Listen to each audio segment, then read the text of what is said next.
Everybody, time for a little fishing report, which is I'm really not used to giving fishing reports. It's sort of something new to me, but I've been fishing Table Rock Lake so much lately this past 3 or 4 months. I thought I may share a little bit of my thoughts about it.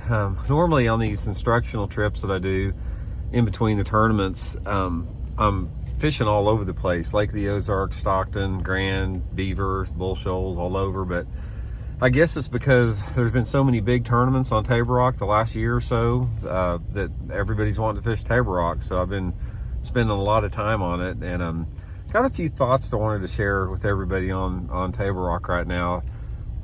First of all, it's like the last couple weeks down there, and it's going to be like that moving forward, is the lake has just been getting hammered by tournaments, people practicing for tournaments.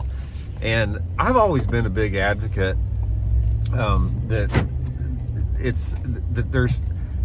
there are too many tournaments, I think. But more than that is there's never been a coordinated effort amongst the tournament organizations to really try to schedule these tournaments where they're not conflicting with each other, where there's a lot of people, where there's not so many people on the lake. Because it seems like, around this part of the country, from now moving forward, there's like multiple tournaments every weekend on all of our lakes. And on top of that, very few of these tournaments have an off limit. So you have the lakes getting a tremendous amount of fishing pressure. And we've all seen what's happened with Grand Lake over the past 5 or 10 years with the increased tournament pressure. It's just not the lake it used to be at all.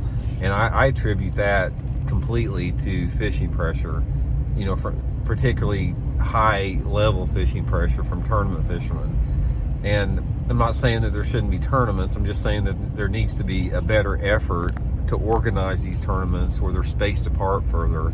And I think that on top of that, there needs to be an off limits on these tournaments, because it's just amazing to me that you got these smaller tournaments that don't pay much at all, and you have people down there practicing for 4 and 5 days for just like that little tiny tournament, and the lake just gets hammered day in and day out. And it just seems like to me that, from a conservation perspective, that if we could manage these tournaments better, put the off limits, a little bit, shorter off limits on there, that it would add up for better fishing to everybody, and would make the resource more sustainable over the long term. So anyway, just my two thoughts on that.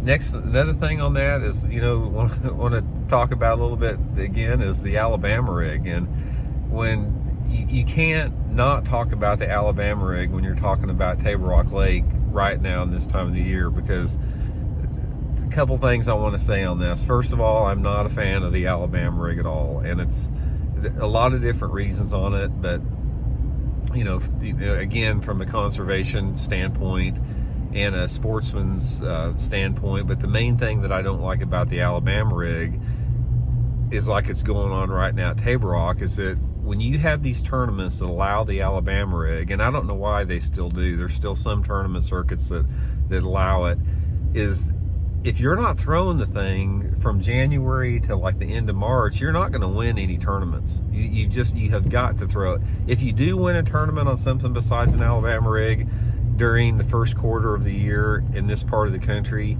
it's a rarity to do that. So basically what happens is that from January till the end of March, you go down to Table Rock Lake if you're fishing local regional tournaments like that, and you can't do anything else. You can't get out there and you can get out there and you can throw a jerk bait, and you can throw a spoon, you can throw a swim bait, and you can throw a crankbait, and you can cast checks, and you may get fortunate and get a big bite one day and finish way up in the standings. But your odds of winning a tournament, unless you're chunking that Alabama rig all day long, are very slim. And I just don't like that. I don't like knowing that, like the guys at the BFL, there's a BFL this weekend down at Table Rock, and the lake's been getting hammered the last couple of days. Unbelievable.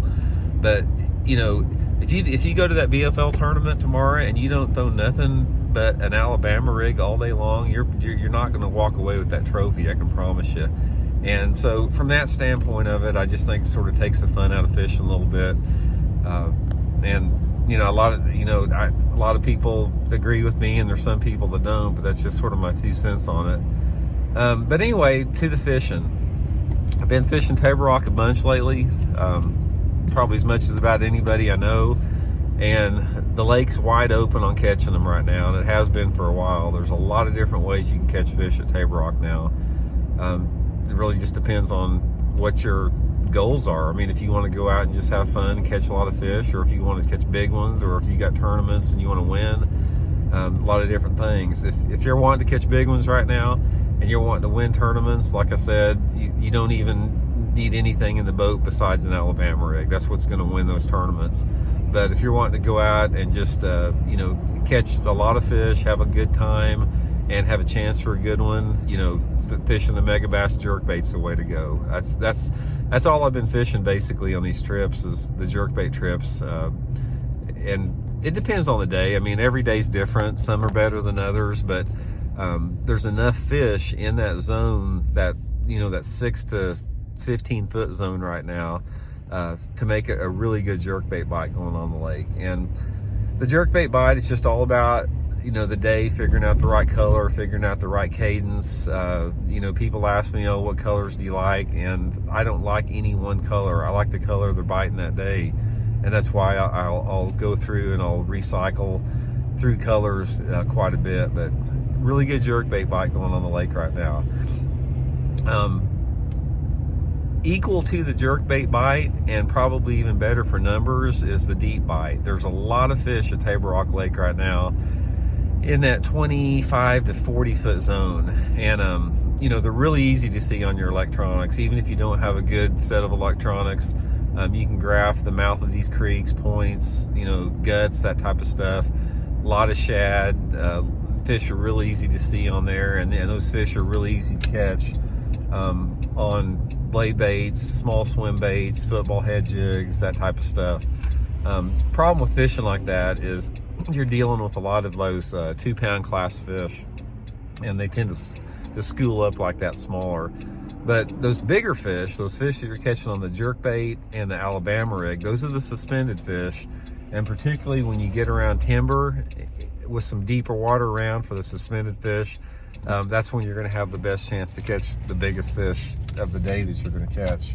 There's also some crankbait fish to be caught. I mean, you can run up in the little bit more stained water right now, and you can catch a few on a crankbait, catch a few pitching a jig around. That's working a little bit.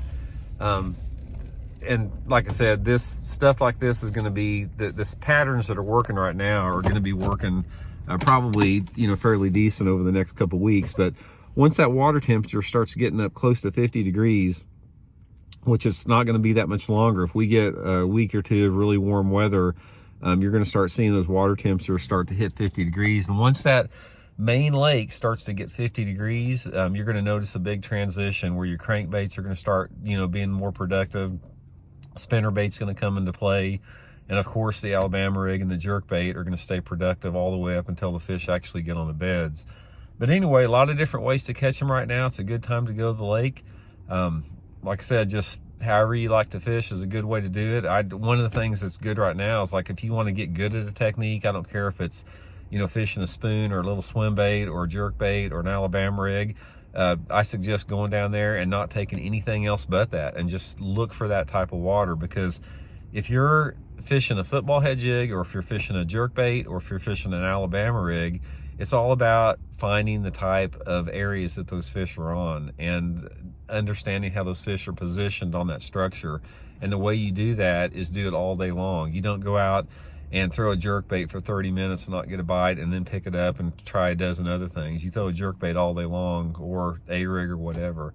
So anyway, just my 2 cents worth, and hope everybody has a good weekend and catch a lot of fish. See it.